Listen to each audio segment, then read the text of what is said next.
Okay, guys, we're starting to enter everybody. Hello to everybody. I see familiar, amazing faces there. Very happy to see you all and hear you all. Hello,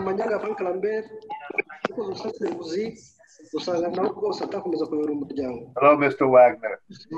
Hello there. Jamie from Florida. From Florida, but yeah, you look alike. Don't pick on me. I see Connie here. Good to see you. Hello,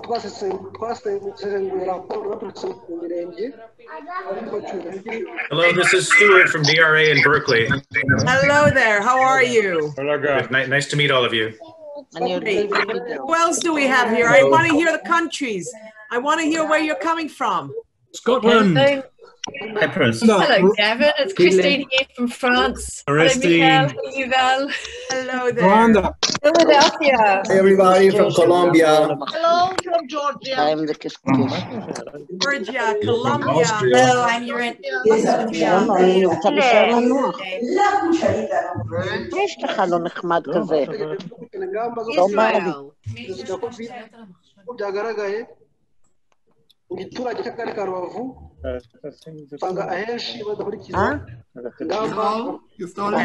We're starting, we're just entering everybody in.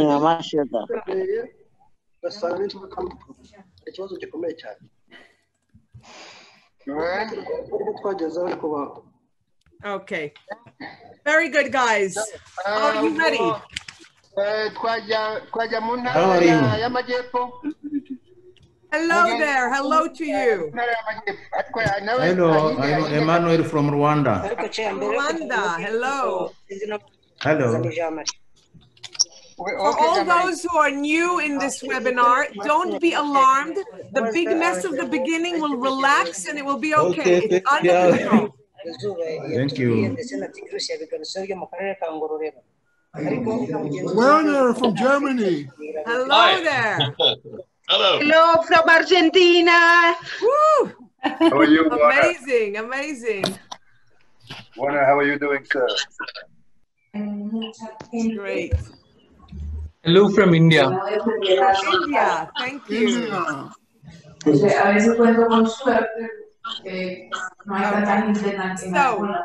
we will, I think we can begin. You entered everybody who's in the waiting room? Perfect. So, if you can unmute everyone. Mute everyone, yes.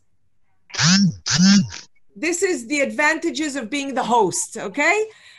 So now you all can hear me and I'm gonna talk. And you know, we are talking about disabilities and accessibility, and whoever knows me knows that my personal, let's call it disabilities, when you give me the microphone, to unattach it from my hand is quite a challenge. But I'm going to do my best to, because we really have amazing speakers today and a lot of variety of countries participating. So I definitely want to enable you guys to all hear and enjoy. I will open with some technical issues. Everybody here is now unmuted. Now we are doing it this version. When we see the faces, we see the different nationalities.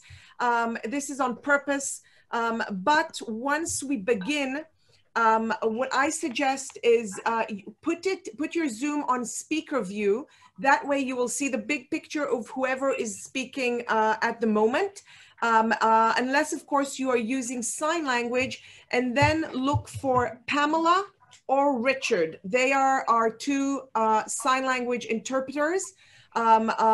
So you can pin them and then you will see them on the larger screen. So I will introduce myself because we unbelievably have a lot of new faces here and a lot of new countries here. We have, I'm Michal Rimon, and I always say I'm the proud CEO of Access Israel, and I won't jinx it, so I will still say the same thing. Somebody is drawing on the screen. Somebody, Orit, somebody just got control of our screen. That's very interesting. I hope that's not me you're drawing here. We're viewing Amir Barnea's screen. So Amir Barnea, perfect. Okay, so this is the third international webinar that we're holding. The first two were amazing with great responses. More than 55 countries represented, hundreds of people participating, and what is surprising for me is that many, many more asked to see the recording and have viewed this information. As I said last time, today we delivered, and I think that each and every one of you should have received today an email with a link to a website that we launched today, a website that is for this webinar. It's basically going to add up all the new projects, all the new information that is being presented in these webinars, and that way everybody can dig in a little deeper, learn more, see the contact persons themselves, ask questions. It's all about dialogue. It's all about connecting. It's all about networking. This is the core competence of this amazing group that we have here today. Today we have several speakers. Next time you guys can be the speakers, because I'm sure we all have amazing things to share.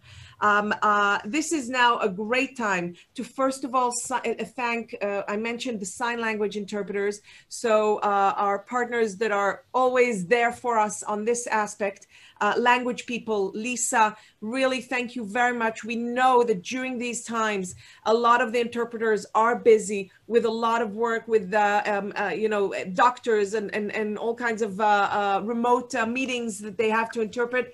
But every time she's coming through and they're getting us amazing interpreters. So thank you, Lisa. Thank you, language people. And thank you, Pamela and Richard, for being here. I would also like to point out that we have here closed captioning. You can operate it, turn it on the bottom of the screen under closed captioning CC. And the closed captioning, as always, is done by the amazing Verbit team. And again, this is a great opportunity to thank them. It is unique captioning that brings together both the intelligence of the machine technology and the human factor that makes it even better. So thank you very much. And this is a great opportunity to also say thanks to our partners. Again, I'm here talking, but the whole idea, the strength of this webinar is the partners, the network, the amazing ecosystem that we have built. We have here governmental representatives, we have here NGOs, we have here activists, we have here all kinds of experts, each in their own field, and it's bringing technologies, we're bringing it all together and creating this amazing network, which I can tell you, one of the amazing things is the ripple effect. I know about a lot of connections, a lot of further discussions that are done after the camera closes. So this is what we're here for. And again, thank you very, very much. And I'm holding myself not to say specific thank you to all the faces that are popping up in the screen, but I'll try to hold myself here. And before I'll introduce the speakers today, I would like to introduce our amazing partners. We have here, and it's all the logos all over all the publications you receive, Valuable 500, ONCE, IAAP, Phaser, Google, Enable, G3 ICT, the Austrian Association Supporting the Blind and Visually Impaired, the Christopher Reeve Foundation, Microsoft, many more. And the first opening speaker is our really amazing partner, Zero Project, Michael Fembeck. You're the one who introduced me to all this international buzz, and this is always an opportunity to thank you for that. Michael, please. Thank you, Michal. Can you hear me? Yes, we can. Okay. Yeah, so I'm personally really happy to be part of this so important Access Israel webinar series. We as the Zero Project not only like you people from Access Israel really a lot, but we also have the same vision, the same belief that sharing and connecting innovative models and inspiring people is changing the world for the better. The power of the network, as Michal, you just said. I will elaborate a little on that belief since you gave me that opportunity. We at the Zero Project believe in the power in innovation, in the power of finding those that create innovative solutions, solutions that can also be grown and replicated. We believe in the power of telling the stories, in the power of sharing them worldwide. We believe that there is a huge need to do exactly that, since most of those innovations remain hidden, most of its potential forever lost. That's why the Zero Project, what the Zero Project is all about. We've researched and shared more than 600 innovative practices and policies around the world in the past 8 years. We found and communicated solutions that create inclusive labor markets, solutions that make inclusive education a reality, or technologies that make orientation in public spaces, indoor and outdoor, possible for everyone, and hundreds of different other solutions. Fortunately, we are not alone in that belief. A growing number of people with and without disabilities use the Zero Project across all sectors of society, use it to try and get selected and awarded as an innovator, but also to use this treasure of great ideas and incredibly great people. Many of those that take part today are also part of the Zero Project network, are former awardees, constantly contribute their expertise. Access Israel among them and this webinar and the new website are doing exactly that, what we hope that happens with what we create. We also do believe that the current crisis that is affecting us all so deeply is also a crisis too good to be wasted, because it also creates unique windows of opportunities. Who would have thought just 5 months ago that home-based work has become the standard worldwide, that online teaching has replaced the classrooms in schools and universities, or that conferences and meetings via Zoom have become the new norm. There's no excuse anymore to make the world more accessible and inclusive and using technology based on these normals for everyone, including people with all kinds of disabilities. It's also a time where people refocus and recalibrate their values and find out what really counts. The Zero Project may be a good indicator for that. I would have never believed earlier this year that in this year's nomination period, we'll create a lot of interest with our call for nominations, since so many people obviously have other problems that they didn't have 5 months ago. But with this year's topic on employment, actually our network created a new record. We received almost 500 nominations from 100 countries, keeping us extremely busy these days to responsibly and transparently screen all of them. We work hard now to find those 80, maybe 100 among them that have the highest potential to improve inclusive employment processes, but also the technologies that can make the world more inclusive and accessible. And I can assure you that this is worth the wait. Some incredible solutions have been nominated this year that 99% of us and most probably of you will never have heard of, and that we will announce later this year. We will also adapt to the new realities, preparing again already for the Zero Project conference in 2021 in Vienna, but at the same time digitalizing our whole research and make it available and creating new ways to communicate and connect around them. One of them is happening right now and here, and I'm really looking forward to listen in. Thanks and congratulations again, Michal, to this great panel and for bringing all of this together, and back to you. Thank you.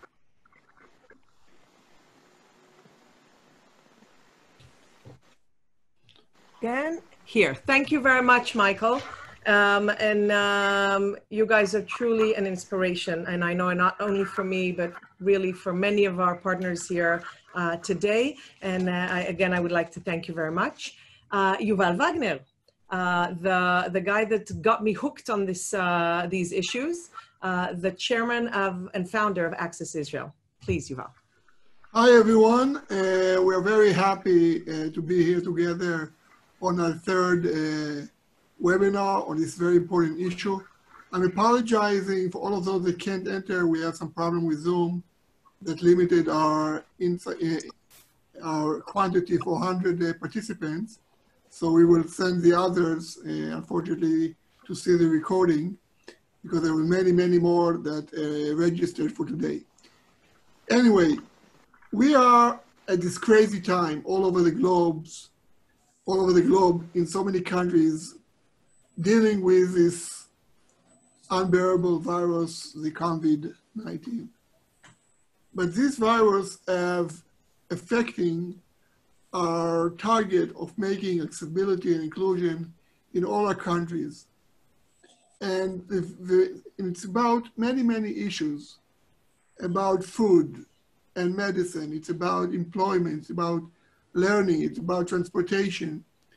Many, many challenges that are new to us due to this virus and due to the way we have to deal and live with it. And again, I want to thank too all our partners that made us believe and made us understand that in our world of organizations and leaders that are into promoting accessibility inclusion for people with disabilities and the elderly, the idea is how can we share with each other information, challenges, barriers, and of course, best practices. If we don't learn how to share and how to help each other worldwide, we are just missing a great opportunity that we can't afford to lose it. So this is the whole idea of today's and this webinar with all the partners. So today we're gonna hear a very special and unique webinar having representatives from different countries all over the globe, sharing with us their stories, in what situations they are, what their challenges are, how they cope with some best practices. So thank you very much for all being us together today. And let's make accessibility inclusion for all, specifically in this crazy time of COVID. So enjoy and give us at the end some feedback so we can have and arrange the next webinar in next month. Thank you very much.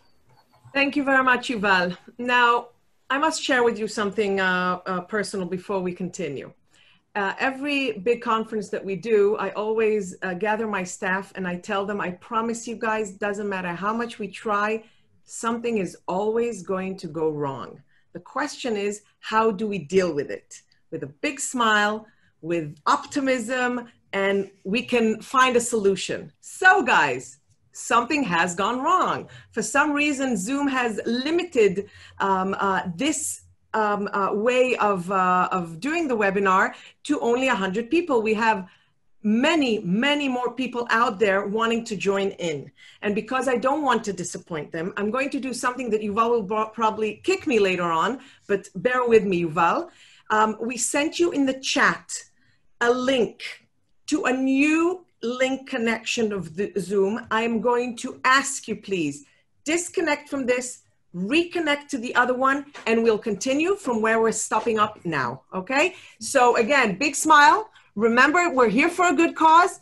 Disconnect and connect again. The link is in the chat now. So copy the link. It's at 6:51, I think that it was sent. Copy the link, and then with introducing you.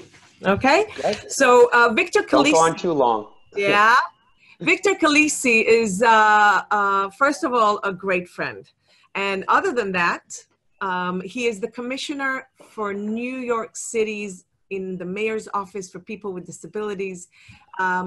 He is really somebody we learn a lot from, and I know that people all over the world, even in preparation for this webinar, some of our panelists mentioned that some of the good things that they're going to share originated from things they learned from New York. So Victor Khaleesi is going to be by my side during this panel, and he will assist us. And Victor, let's start with you giving us a little brief recap of what's going on in New York City right now. Sure.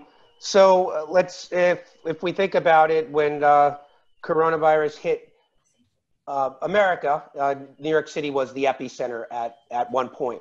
We had about 800 deaths a day, and people would just were just dying. It was it was just awful. We set into a shelter in place, more or less, as New York State called it, a New York pause, and everybody basically stayed home. They wore masks when they went out, kept their social distancing, and just a couple of days ago, with that, we were able to really drive down cases. And we just 2 days ago, we had 0 deaths in New York City from coronavirus.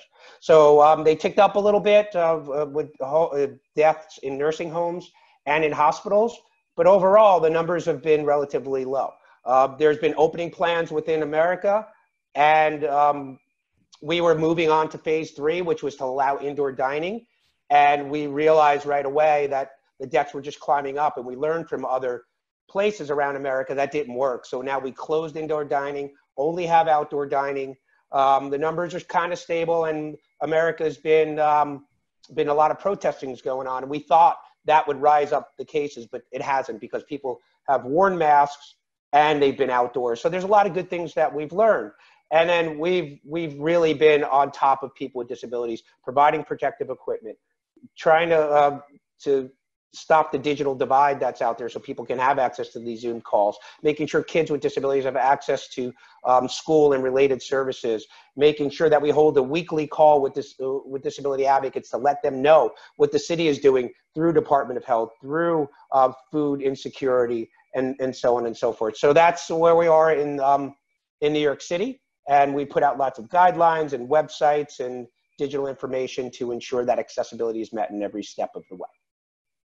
Amazing. And is it correct to say that the disability and elderly concern was dealt with from the beginning? I mean, it was part of the... Well, you know, as we put out questions to the panelists here, Mikal, I saw a lot of information in regards to aging population, elderly. And I don't think, I think what I've seen in America is there's been a lot of deaths within nursing homes and people who are aging. And what's happening is there's a lot of young people getting COVID and bringing it back to people that they live with. Because especially in New York City, we live in all small places, and people live with their grandmothers and grandfathers and are bringing this back. So I'm not seeing a lot of good things happening in the aging community. So that's one of the things that I would like to hear from some of the panelists. What's happening in your country with aging and how you're tackling this, because it seems to be a big issue. Okay, great. I would like to introduce Maria from Chile. I will try to say your Maria Jimena? Yeah, my name is Maria Jimena. Jimena, perfect. But you can call me Maria, it's fine. Maria is very, very good. Thank you very much. Now, Maria is from Chile and is the National Director of the National Disability Service, SENADIS, from 2010 until present. She's a civil engineer from the Pontificia Universidad Católica de Chile, and she's been working for more than 15 years in organizations relating to our subject of disabilities. So please, just introduction, what's going on in Chile? Please share with us. Well, I have a very, I don't know, can I show a little presentation, 3 minutes? Can she show? Let's do the presentation later on, because now they're entering more panelists. So yeah, you're right. Yeah. You're right. Well, now in Chile we are in the middle of the crisis. I can say we have like half of the population of Chile in quarantine right now. And we have more than 2.8 million people with disability, and a little more of that are elderly people. And we have to establish a lot of different measures to help them, because our health services were not well prepared to attend people with disability and their caregivers. So it was very difficult at the beginning, but I think that now we are very step ahead, and we are working together with the Ministry of Health and all the measures, and we start issuing new protocols to attendance. And it's not easy, but we are expecting, and we are always looking to best practices abroad so we can apply them here. Absolutely great. Thank you very much. Gabi, unfortunately, the commissioner of Remy Torm, who was supposed to be here, was called off to an urgent meeting, but we have an amazing addition to the panel. His right hand, Gabi Edmonric, who I'm sure that the Zero Project community recognizes from many conferences that she has represented Israel. Gabi, give us a take of the situation here in Israel. Okay, first of all, thank you very much for being here. It's very exciting to join this webinar with everybody here and Access Israel and Zero Project and everybody else. It's nice to see familiar faces. I want to apologize again on behalf of Remy Torem, the commissioner. He was called to a really urgent meeting. We are now, as you know, in Israel, not only we have COVID, we have a new government, and there's budget talks, and we have to make sure that accessibility isn't hurt in these budget talks, and we get all the things that we need. And I'm sure he would really want to be here with you to share what we did. Where are we today with the coronavirus? We are in the beginning of the second wave. I think we had our first wave mostly in the months of March and April, and then there was a little bit of calm, and today we are entering the second wave where many people are getting infected and in quarantine, etc. Regarding people with disabilities, I think the months of March and April were very, very difficult. Everything was changing very, very quickly, and new instructions came in, and services closed, schools closed, and special education. People were left sometimes solitary in their houses. They didn't know what to do, how to handle the assistance, what to do in different situations. And it was, we had many challenges making sure that people are not left behind in this crisis. We felt that everything we achieved during these years, all the quality that was achieved, the accessibility, started to erode, and we worked very hard to make sure that the people with disabilities are all the time on the agenda in different ways. We provided information. We made sure the regulations had different exceptions for people with disabilities. We answered many, many calls from people in all aspects of life. And I'll talk about it a little bit more afterwards. Absolutely. Thank you very much. I can tell you that in the first webinar, Rani, whoever was in our conferences knows Rani. Rani is in charge of the glue of getting everybody together. He insisted that I mention to everybody that the conference this year in 2020 is delayed, postponed, but everybody will meet us in the fall or in the spring for the next conference. Now, in Israel, we are in the second wave, and I'm keeping my fingers crossed, but we have to expect, you know, even worse. So thank you, Gabi, for that. If I can ask Amanda from South Africa, please share with us shortly the situation in South Africa. Thank you very much, Michal, and welcome to everyone, and thank you for having me as a participant. I work in the Department of Transport in South Africa, and so it's quite an important department because everybody needs to access services. It's winter here, so it's really cold, especially after the sun goes down, and it's gone down now. So, you know, it's between 0 or minus and 5 degrees. It's quite cold. And it's a real concern. We're just seeing problems with children not getting enough food. And we know we're not in the second wave, but we're in quite a deep first wave. So I'll try and explain a little bit later what we're doing about that, but it's tough. And my sympathies to everybody in the whole world who is suffering with this. It's not fun. Thank you. Thank you very much. And now I would like to introduce Andreas Reinalter from Austria, from the Austrian Ministry Social Affairs and Health, as I learned today. Please. Yeah, thank you, Michael. Thank you for the invitation. It's the first time for me to be at this webinar. Very interesting and a really huge community you have here. In Austria, we had a full lockdown in March. The Austrian government declared it was on 16th March. We had for 4 weeks a full lockdown. Only the pharmacies and supermarkets were opened. But after 4 weeks, we have a step-by-step relaxation of this lockdown. And until now, we are in the lucky position that, let's say, we have a rather extensive relaxation. But in spite of that, we fear a new wave, and autumn will come, and we are all cautious that the 1 meter distance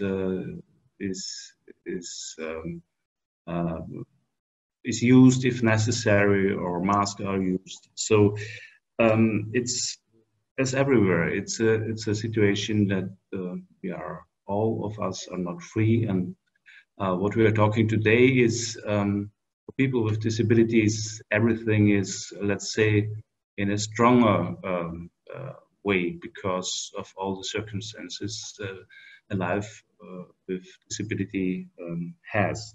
So today we have 133 new cases, and let's say we are in the lucky position and also that we don't have so many deaths, but unfortunately, it's more than 700 people died because of coronavirus virus in Austria too. So we had at the whole about 19,000 cases, infections. So I don't know, Michael, shall I go a little bit into detail now? No. Not now. One second. We have one more panelist to introduce, all the way from Namibia. And I would like to introduce Leopoldine, right? That's a good pronunciation. Unmute yourself.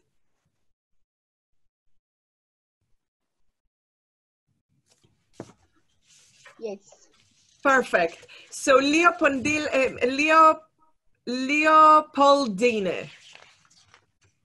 Yes, please. So if you can introduce yourself, you are the Deputy Director for Special Programs and Schools at the Ministry of Education, Arts and Culture in Namibia. Please share with us what is going on in Namibia. Well, Namibia is among the country with few cases of COVID-19. So far, we have 833 active cases, of which over 700, we got them for the last 2 weeks only, all from one region. And so far, we have recorded 2 deaths, and all this has happened last week and this week. 1 person died last week and 1 died this week.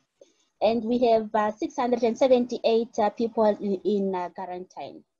I must tell you that the virus is highly controlled in Namibia, except in the coastal area where we have the virus spreading, where we recorded more than 700 cases. So only 15 cases are in other regions. And our schools have also resumed. We resumed already on the 3rd of June, except in Erongo region where there are higher cases of coronavirus. Otherwise, all the other part of the country, school is running as usual. And I must say that we have a lot of things that are in place. Sanitizers are in place, the mask, social distancing is being ensured. And so far, no persons with disability has contracted the virus. And the services for Organization for Persons with Disability, they are really trying by all heart means to ensure that people with disability are taken care of, and then the special care also in schools for children with disability is really being handled carefully, even with a good meals and all measures in place and all the teaching and learning that are categorized at the level of disability. Great, and we will elaborate on that. Thank you very much. So we have a little overview of what is going on all around the world, and we see countries that are more in the first wave, lighter wave, second wave, and obviously it's not going anywhere in the near future. I would like to start with how prepared are the health services in your countries in general, and providing accessible service specifically. And I would like Maria from Chile to maybe open on that note. Yes. Well, in Chile, unfortunately, we are working hard to be an inclusive country, but and to have all the health services accessible. But in the reality, they were not so prepared for them. So at the beginning, we are in the first wave, and it's very sad to hear that there are much countries that are going into a second wave. So, well, we think that this is something that we have to work hard and to be prepared if that happened to us too. What we did was at the beginning, the national authorities, the sanitary authorities were focused on prepare all the health system for everybody, or all the people in Chile. And we as National Service of Disability start working in our population and our priority people with disability. And we work together with the social, with ONGs and the private and the public sector, and we issue some recommendations to assistance in the health services. And I finally, like on May, we start working together with the health ministry, because we understood that they were in the middle of a big problem, national problem, and they didn't have so much time or so much people who can be in charge with these special needs of people with disability. So finally, on May, we started working with them. Now I think that we are very well prepared. They have, they issue new protocols that guidance for how treat people with disability in the health services. And especially, I think that the biggest problem that we had was that the caregivers were not allowed to go into the hospitals with their people with disability or the elderly where they were taken care of. And that was a big problem, because people have to stay alone in the hospital, and the people who work in the health services was in trouble, because they don't have enough preparation or time to take care of these all the special needs.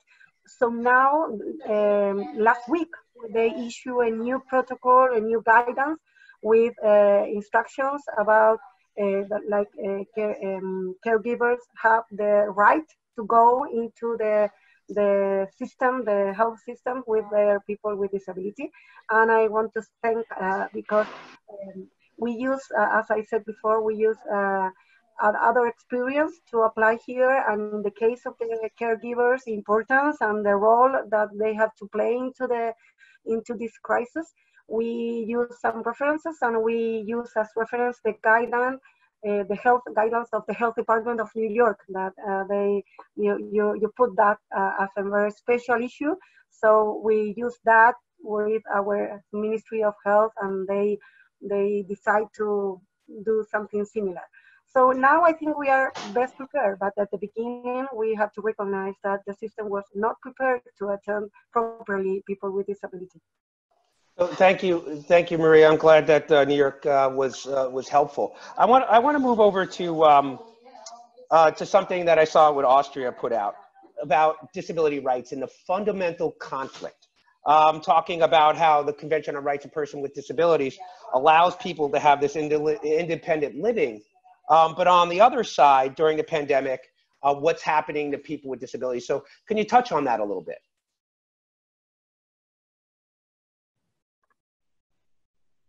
Hi, Victor. Yes, that is really it's really a fundamental conflict. That on the one hand, we have the CRPD that guarantees people with disabilities an independent living, and as we all had it in the last month during the crisis, how to get the situation. You have to protect people with disabilities in a special way because to secure the health situation of them, and especially people with disabilities living in institutions. We have this was really a big problem, and that they couldn't see their families for weeks, and they felt locked in the institutions, and to find a balance of these restrictions because of health reasons, and on the other way to make relaxations that step by step there is a normal situation. That was really a challenge, and I think it's really necessary to stress this topic for the future, to be better prepared for that. What is necessary, and how to deal with the fact that especially for people with learning disabilities or intellectual disabilities, they don't understand what's going on now. Why Why I'm in prison or so. So. So I want to stop there. We don't have. For me personally, I don't have a good solution until now. I think this has all hit us in a way that it goes to show our ability not to have systems in place that allow for people with disabilities to be able to be prepared, right? Have governments be prepared in a way that it's all encompassing, right? Because I think a lot of people have scrambled right now. And one thing I want to talk about scrambling is effective communication, meaning that some of the things that I did see through here, and I guess I pose this to everyone, what challenges have you had making sure that your content is accessible for people with disabilities, meaning that your websites and your social media are captioned, or videos that you're putting out are audio described, making sure social media has alt text, websites are accessible, and then sign language interpreters. Can people tell me some of the struggles that they've had with planning and implementing that? Or success stories with that either. It doesn't have to be, it could be one or the others. Gabby, I'm going to throw it over to you. Yes, I can talk about it because we had a challenge. I think in the first days or the first weeks of the crisis, we felt that there wasn't information, accessible information. And we actually produced the accessible information. Instead of the other government offices that have to do it, we made our website, we put all the information there, we collected it from all places, and we put it in accessible formats. And I think very important, we made in simple language. And some people, and many people had initiatives. So we collected from initiatives. Some people made videos in simplified language. We put everything together in our website so that people can access it. And gradually, the Ministry of Health website took our website and they connected to it. So then the information is there. But the idea of identifying a problem and then making sure that government takes the lead. So that's, and then leading by example, right? So yeah. Leopoldine, can you just, because I know you've had some struggles and some of the stuff that I read about, can you touch on that a little bit? Thank you, Victor. In Namibia, we have tried by all means to ensure that information on COVID-19 is translated into Braille and as well as into the Namibian Sign Language. So we run what we call COVID-19 Center, where the sign language interpreter is always present, interpreting all the information. But the challenge in Namibia is access to information technology. We have deep remote areas without electricity, without access to internet, but even without access to radio. For the information to reach in the deepest remote area is quite a challenge due to information technology and a different technological frequency. Yeah. So that leads me to a different question. We only have so much time. I'd like to get to everybody, but I want to talk about something that I think I've read through some of you as well. So the idea that everything is moving all digital, kind of like what we're doing right now, right? Our world has evolved into this digital platform. And we're on a digital platform right now, making sure we have captioning, making sure they have sign language interpretation. So there's a digital divide. And this digital divide, especially, we see it in New York. We have 34% of people with disabilities living in New York City are living in poverty. 79% of people with disabilities from the working age of 16 to 65 are jobless, right? So people don't have access to this. How are people bridging that gap or taking that digital divide, meaning providing internet service for free, or providing types of tablets or computers or smartphones? Can anybody talk to that? Maria, do you have anything to chime in? And then maybe Amanda after that.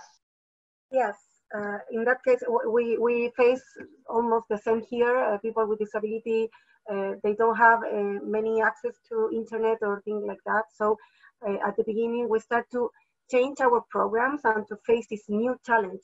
And we start working together with the private sector, because we start asking for like donations. They give free access to internet. So we did a survey, a national survey. So we know in which cities people need more access to connect to the websites and everything, because all the schools are now doing it by online. So we did a survey. We select some people who are really in trouble to be able to access to the internet, and we try to give them.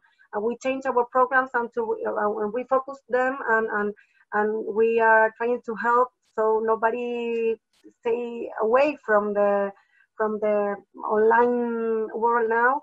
But we know that we are not able to reach everyone. So I think here, at least in Chile, we are trying to do some kind of joint work together with the private sector and the ONGs, so we can find everyone, because we have some people who live very far away, and they are not be able to have internet even when you can give them for free. So we have to be creative to innovate on that. Mm-hmm. So I guess, Maria, what I'm hearing is really looking, identifying areas that need it, and then exercising public-private partnerships to really help bridge that gap. It's interesting. I just saw something from Philadelphia, because we have a free public library system here in America, and 26% of their population do not have access to this because a lot of these libraries have been closed. So really interesting point on your end, Maria, about the public-private partnerships, because that's really important. We do that through an employment initiative, but you're absolutely right. Amanda, have anything to add to this? Yes, thank you very much, Victor. I mean, I think what's interesting is that we've been trying to get basic accessible websites going for our transport systems for 10 years, and we haven't succeeded. We've got nowhere. You know, I meet with the disability organizations regularly, and there's a great frustration that it hasn't happened. And yet, you know, what's happened now is that everybody can start seeing the need for it. And I think too, you know, as with other countries, with Chile, with Namibia, we've got very remote communities. What's been happening is that the some of the phone companies, the cell phone companies have come on board, and they're offering, you know, really productive packages for people to use on their cell phones. And most people do have cell phones, and most people can then engineer their cell phones to be accessible to them, which is fantastic. And we use, you know, WhatsApp a lot to provide support and to make sure that people do have access to services as much as we can. The distances are big, and people are stranded in remote areas. We've got a real problem with apartheid planning, and I can't say that we've solved the problem. What I can say is this pandemic has highlighted the need for us to have a better coordinated approach, and also to look at working from home far more, because if people can't travel, so we have to find some way of creating jobs online so that people don't have to travel. And I think that ought to be an opportunity that we haven't really tapped into yet. Thanks. So Amanda, that's interesting, right? I think I'm going to say this word. I'm a New Yorker, so I really can't pronounce my R's. The rural areas, making sure we're able to reach out to those is really important. But I think there's some things that, you know, that you talk about that are really interesting. Making like, why is it taking so long for people to pay attention to this, right? COVID-19 has certainly brought a whole new era to the work at home. And I mean, and those are some of the things that are really important, right? Now, people with disabilities will have this opportunity when they've been told, oh, you haven't had this opportunity in the past. And I mean, I think that's the future of work that we can certainly be able to talk about. But I don't think it's for this conversation here. And Michal, how much time do we have? Because I just want to be conscious of people's time. Okay, because of the delay, we will stay. I know that people are sticking in there. I would, Victor, want to go back to Amanda for a second, because I know Amanda can really share with us, while many are working from home and staying quarantined and staying isolated, etc., some others are going out there in need of transportation. What is going on? You are an expert on this field. What is done in your country regarding transportation during COVID-19, and specifically with the thought of people with disabilities and the elderly in these aspects? Thank you, Michal. I mean, we've had, you know, we have a state of disaster, and that's actually quite important, because in the Constitution, a state of emergency, people with disabilities don't have any rights anymore. It's sort of written into the Constitution. And this is not. This has been declared by the President a state of disaster. So we're looking at risk assessment. That's what the whole approach is based on. And I think that's the same in most countries, actually, whether it's conscious or not. And so, you know, when we were in a hard lockdown, we were really trying to get services to people. But because of the spread of people in the country, we have moved to a different level, and we are conscious that we need to do as much as possible to make sure people still have services. And that's why it would be very interesting to pursue this issue of home-based economic development, if you like. I don't know what else to call it, a bit more, because we really need that. We really need decent work opportunities that people can access far more locally than they were before. And I think with transport, you know, so much of transport is about information and communication. And the whole idea of keeping distant and separate and wearing masks, as well as the hygiene issues, creates real problems. I mean, you know, we need to be more familiar with sign language. Now, lots of people have said that, you know, sign language is very good for small children, and yet we talk about it, but we don't do it. And now we have a situation where we actually all need to understand sign language. We really do, because it would be so much easier to communicate with masks on if we could all talk sign language. It would be a real relief. And yet we can't. So I think, you know, what I'm acutely aware of is the inadequacies that we have, that this is showing up, and the solutions are there. We just haven't used them, and we often pay lip service to them without actually realizing what they mean. You know, something that's universally designed requires people touch it less because they can use something automatically or they don't need help. So they don't need someone close to them. And yet we haven't really done that. And I think a lot of it is in the planning, and it's realizing what the problem is. And transport highlights that in a very great detail. So we have 13 integrated public transport networks that we're trying to implement change and new transport systems. And so everybody always thinks about a vehicle. And I do have some examples of a vehicle that we've been working on, which I can share. I'm not quite sure what the time would be and when I should do this. But I'd just like to say, you know, transport isn't just about a vehicle. It's not. It's about access to participation in life that everybody wants to participate in. And transport, as with digital technology, is a means to make that happen. And I'm realizing this more and more, having never thought about it before I worked in transport. I'm not quite sure what else you want me to say at the moment, but that's what I can share right now. Yeah, that's great, totally. And I would also like to ask you now. We're going to go between the panelists, and I know we saw in the preparation that you made to this webinar a lot of really amazing initiatives that you are proud of, that you've spent the last 2-3 months focusing on them. I would like you each to share and focus on one thing that you are proud of, you think has done and has helped during this time. And of course, elaborations on these will be able to be placed on the website for others to ask more questions about. And Andreas, if I can start with you. I know that you guys have been very busy, and I'd love to hear your input. Thanks, Michael.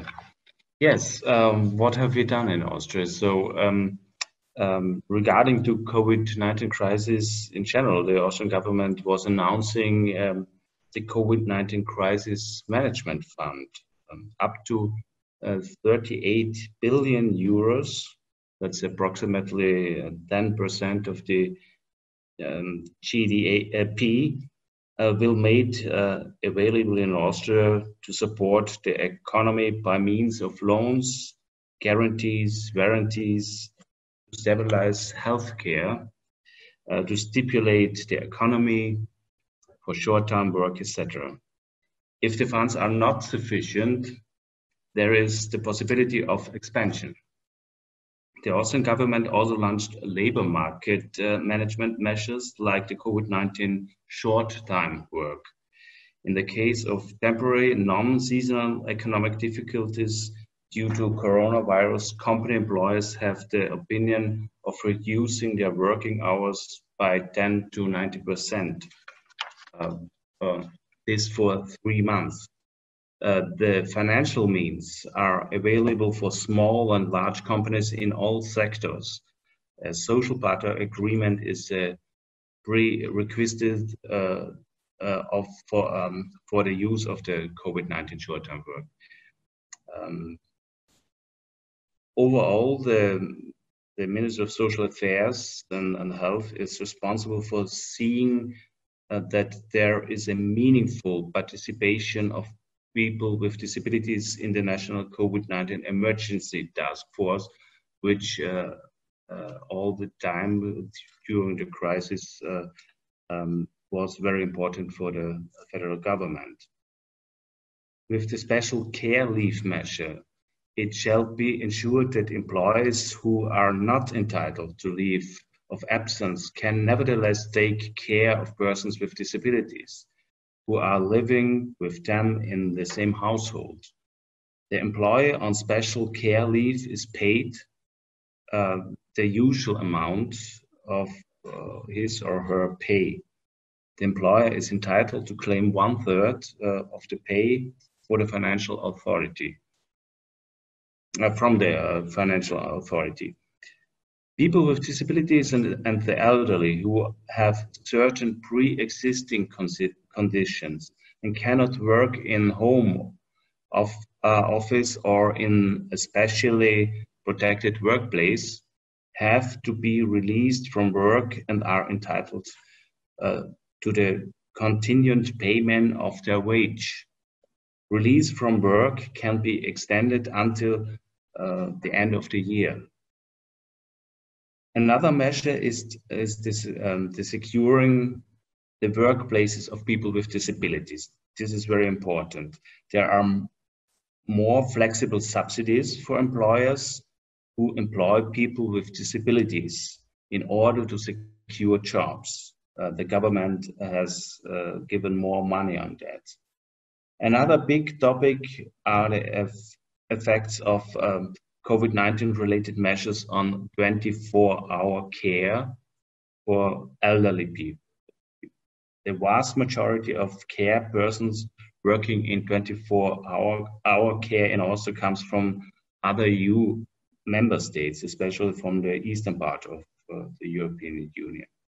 To guarantee the care for dependent persons, our ministry has established a task force which considers possible measures for care and consumer protection, also for with example for concerning the entry of care persons into Austria and other support measures. All in all, the Austrian government put together a package of measures for care.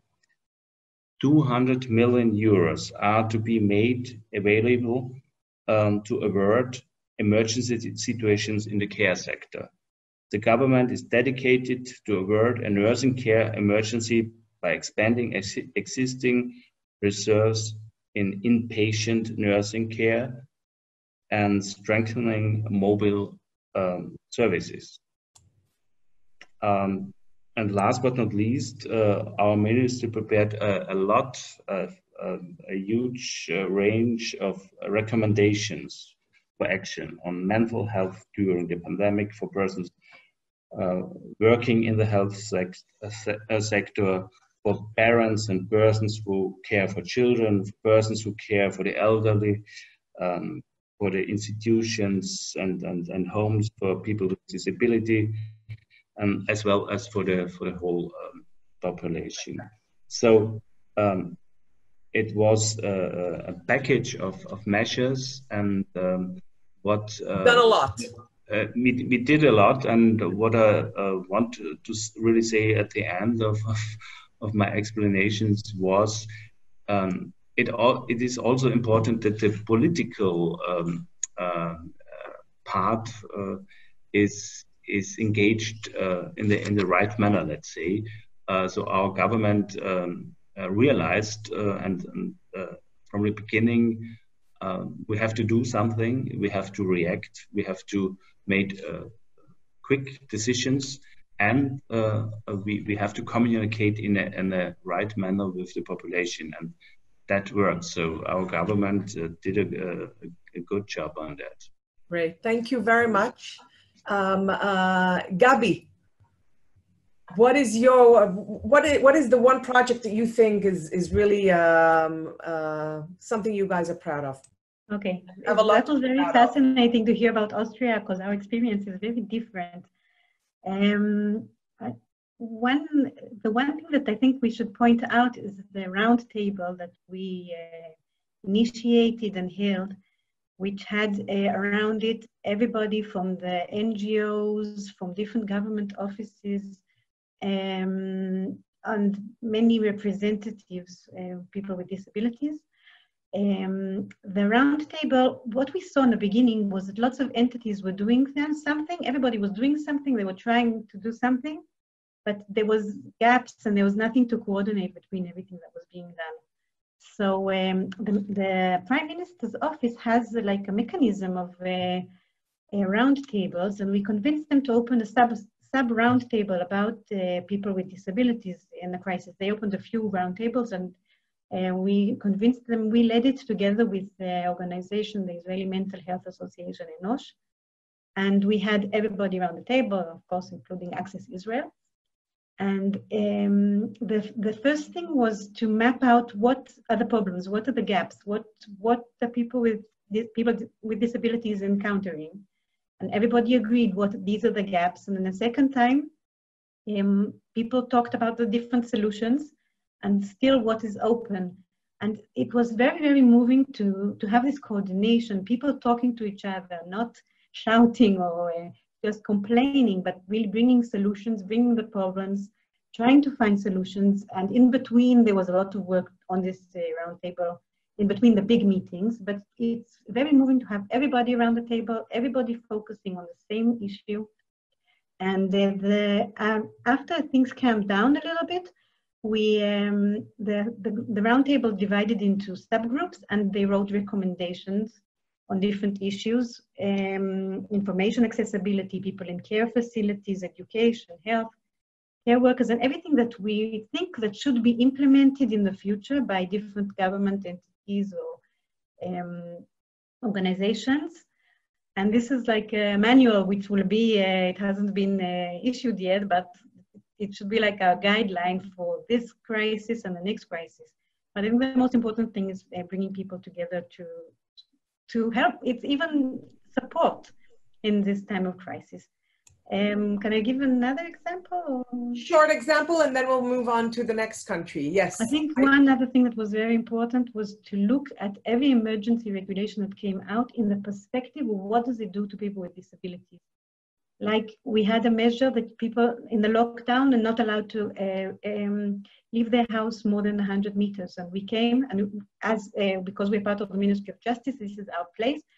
Okay, people with disabilities and the families sometimes can't do that. They have to keep routines, have to sometimes have some physical activities that have to be done. So they got exemption from this lockdown regulation. And it's to look at everything that's happening in the eyes of people with disabilities, and then slowly these eyes become part of the legislators, I hope, in the future, and it will be more obvious. Like people with disabilities sometimes can't have a mask. You can't force it, so they also exempted that. Small things that make life for people with disabilities a little bit easier. Thank you very much, Gabi. Leopoldine, I would love you to share shortly something that you are proud of, that you guys did, either you specifically, your organization, or in general in the country. And I imagine it's going to focus on education, because during this time, this is a really big issue all over the world, remote education. Please.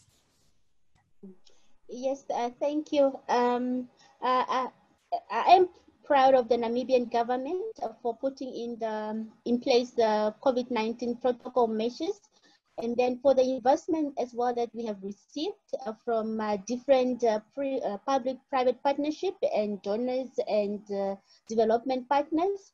They have all come in number to support the entire government, and a lot of those resources were then allocated to Ministry of Health, that ensured that the quarantine facilities are made available, lodges where people with active cases are deployed, and as well as the Ministry of Education is catered for in terms of preparing the school to ensure that preventive measures and management measures are in place. And then one thing in Namibia is that when it comes to people with disability, they are all on a grant. So I would say people with disability in Namibia, they are a little bit well off, because even if one gives birth to a child with disability, from year one, the child already starts getting a disability grant.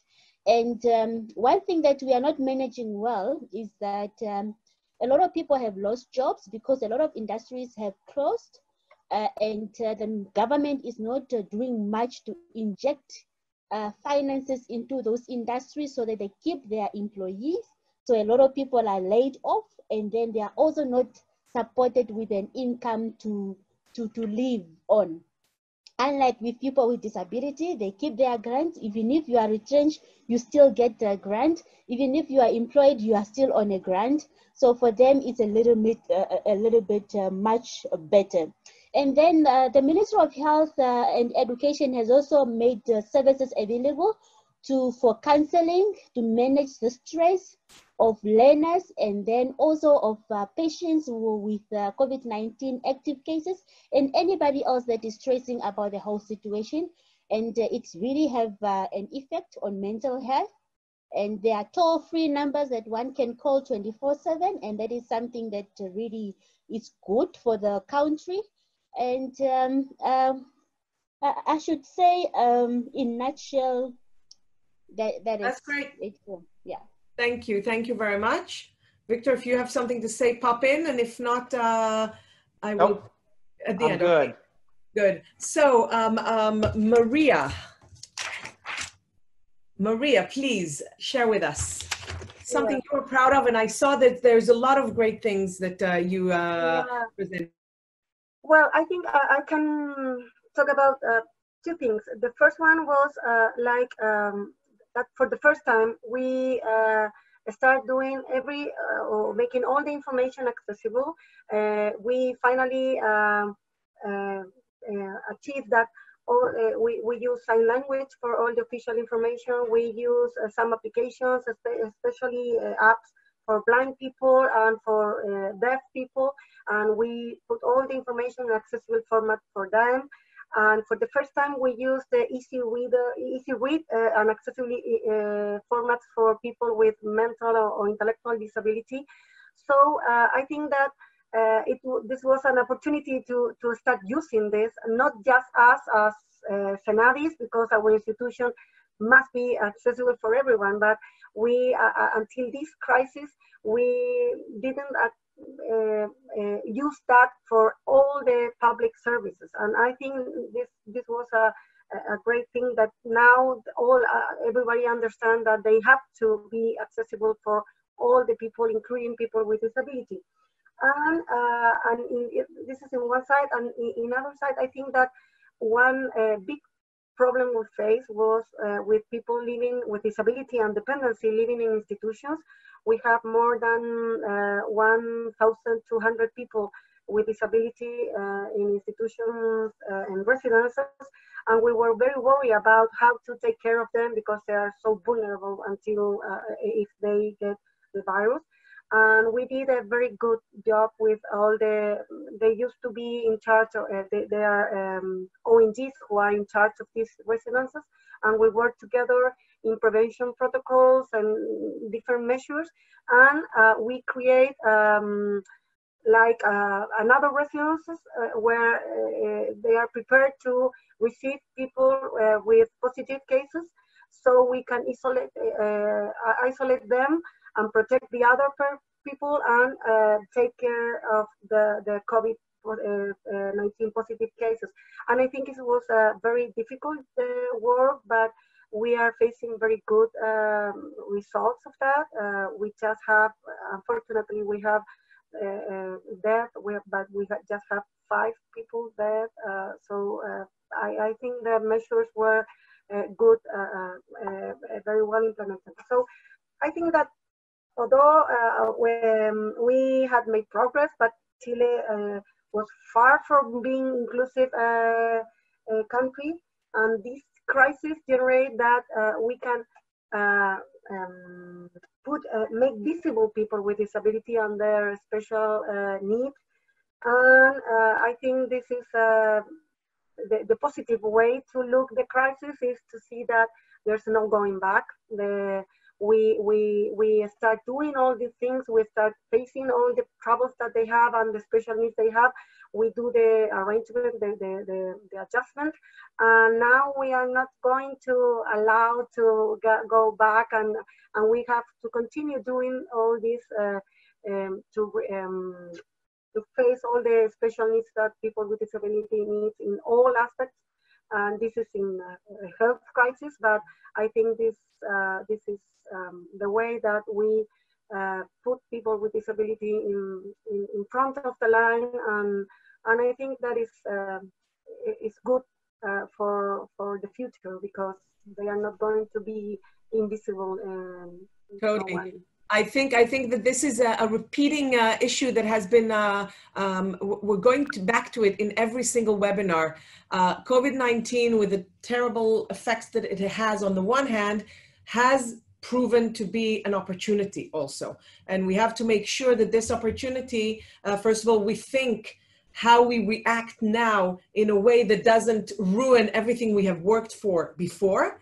And we all of a sudden see that many things that for years we have been told it's not possible, it's you can't do it, all of a sudden you can do it. And let's make sure that we are building up on this and making sure that the advantages and the things that we have achieved during this time will continue. I mean, the roundtables that you said, the fact that the health system is now talking and understanding the importance of communicating with you and learning with you. And this is something that is very important. Thank you very much. Amanda, again, one thing, try and talk slow, because I really feel bad for our interpreters and for Verbit. Talk a little slower than what we did. Yes, sorry. I'd like to apologize. I did read the chat, and it is very easy to get carried away because it should and can be exciting. So I would like to really apologize to your audience for getting a little bit carried away. It's a painful process. I think one of the things that I'm aware of with this COVID-19 crisis, in a way, is it's a recognition of our humanity across the globe. We are just humans, and we are vulnerable. It's not people with disabilities who are vulnerable. We are all vulnerable, and we are all going through a life transition as we age, and we do as children. And it doesn't matter whether we have a disability or not. It's all about our transition and how we now change the world to recognize that. I wanted to share a transport project that we've been working on for about the past 7 years.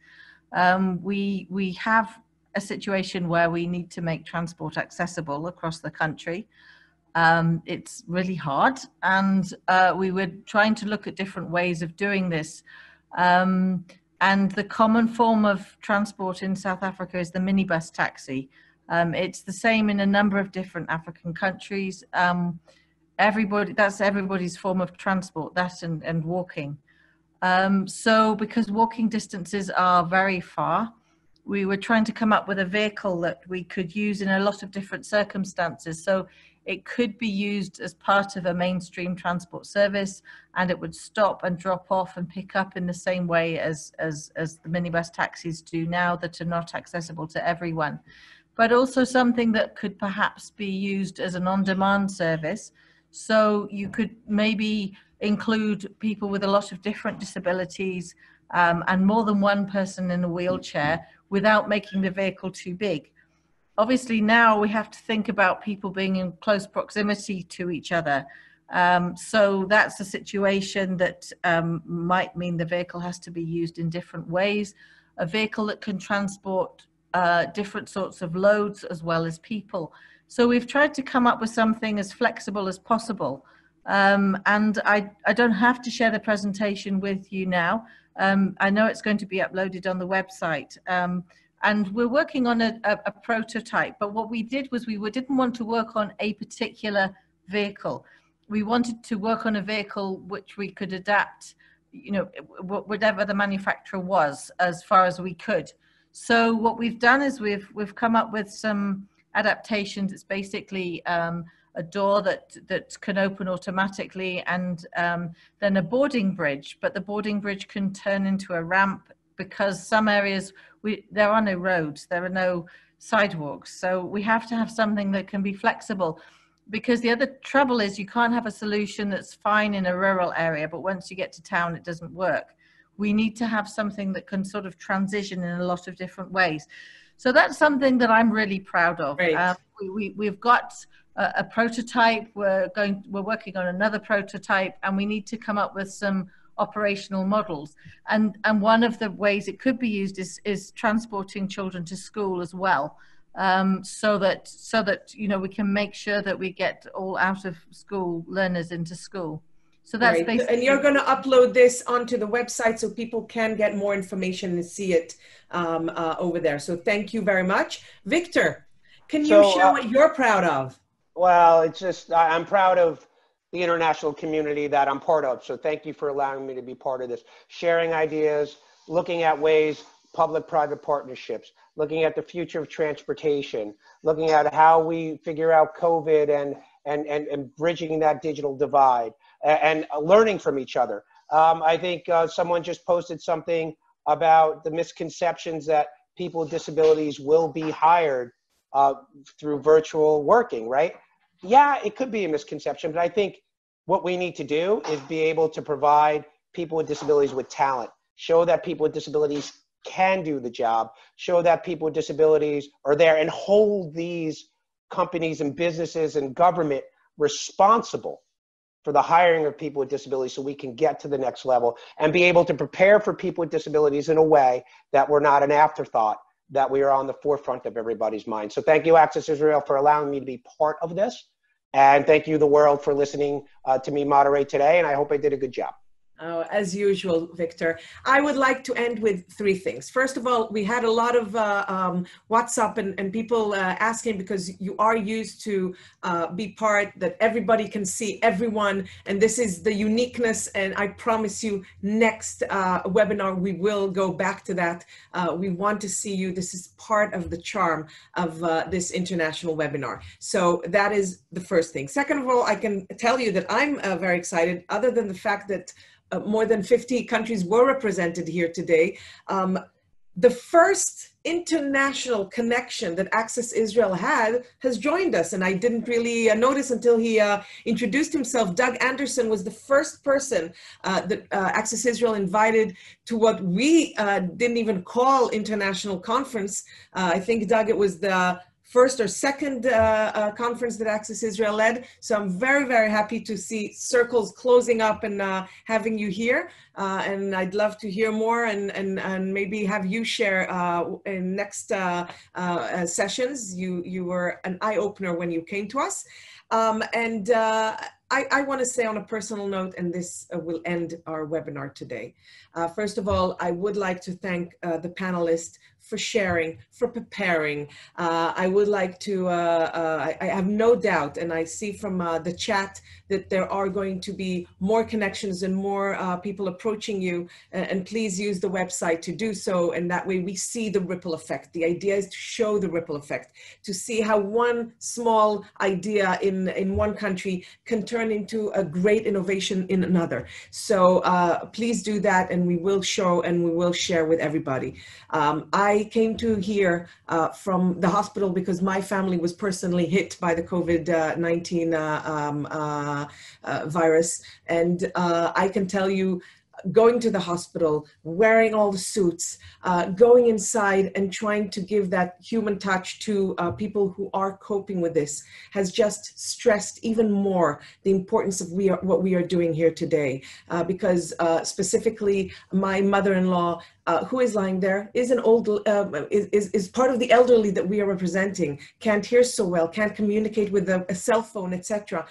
When we are talking accessibility, when we are talking inclusion, especially during COVID-19, we have to remember everyone, and we have to make sure that everybody is being thought of, and solutions are going to be given to the individual, not just as a big picture kind of solution. And I want to thank each and every one of you of the good things that you guys are doing in your countries. I really am looking forward to our next one. Again, apologies for the technical difficulties this time. And I really would like to thank and end by thanking my amazing staff, who, while I'm sitting here calm with a light on me and the nice background, they have been buzzing around here trying to clear everything and make everything work. So thank you very, very much. Yuval, any last word? I just shared in the chat our Access Israel Global website. This is a place for all of us to connect and share between the webinars. And it's, again, it's very important that we will be smart enough to share our strengths and challenges and consult each other because together we will be more powerful and more effective. And so we are looking forward for our next webinar. There will probably be on an interesting issue, maybe employment, maybe technologies, maybe some other surprises. So keep looking for the next webinar and looking forward. And the most important thing that I request from all of us all over the world, keep your health safe. That's the most important thing. Yes. So thank you for all the panelists. Thank you for all the staff of Access Israel for making this happen. Michal, Victor for moderating, all the partners, and especially all you guys that participated in this 1.5 hours. Thank you very much and see you next time. Great. And Verbit language people, thank you for being there. Thank you, guys.